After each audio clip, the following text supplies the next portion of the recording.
Bonjour à tous, je m'appelle Laure et je suis ostéopathe animalier. Aujourd'hui, on va parler des raisons pour lesquelles vous pouvez emmener votre animal chez un ostéopathe.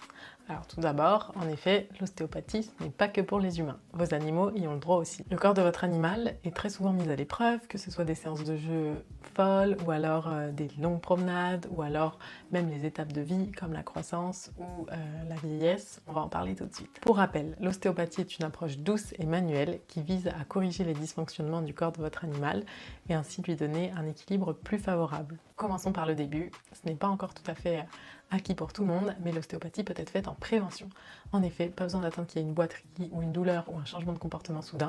L'ostéopathie peut être faite tous les 6 mois ou tous les ans pour le bilan annuel, disons. Ensuite, dans les causes régulières, il y a les boiteries, la fatigue, on retrouve également les troubles digestifs, les comportements inhabituels. Attention, tout ça peut être vu également par un vétérinaire. Avant de voir l'ostéopathe, il faut être sûr que la pathologie n'est pas à soigner d'une autre manière. Ensuite, il y a les moments clés de la vie de votre animal. Le premier, c'est la naissance, tout simplement. L'animal subit quand même une croissance qui est pour les chiens assez rapide et ce qui peut créer plein de tensions dans son corps. Un peu plus tard au cours de sa vie, votre animal commence à vieillir et certaines pathologies peuvent apparaître, comme l'arthrose, et l'ostéopathie peut aider pour ça à soulever les compensations et ainsi lui apporter un maximum de confort. Selon le profil de votre chien également, l'ostéopathie peut être plus ou moins régulière.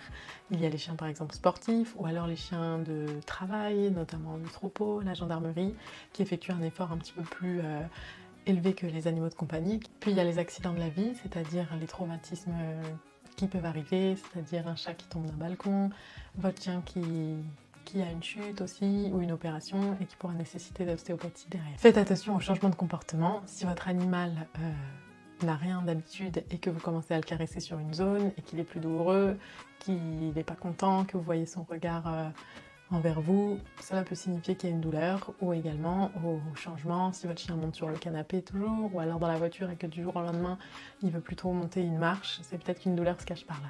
Vous l'aurez compris, il n'y a pas de règle, il faut vraiment observer votre animal et n'hésitez pas à vous approcher de vos professionnels qui peuvent vous guider vers un ostéopathe, comme votre vétérinaire par exemple, et inversement, ou alors tout simplement appeler un ostéopathe animalier et lui demander son avis.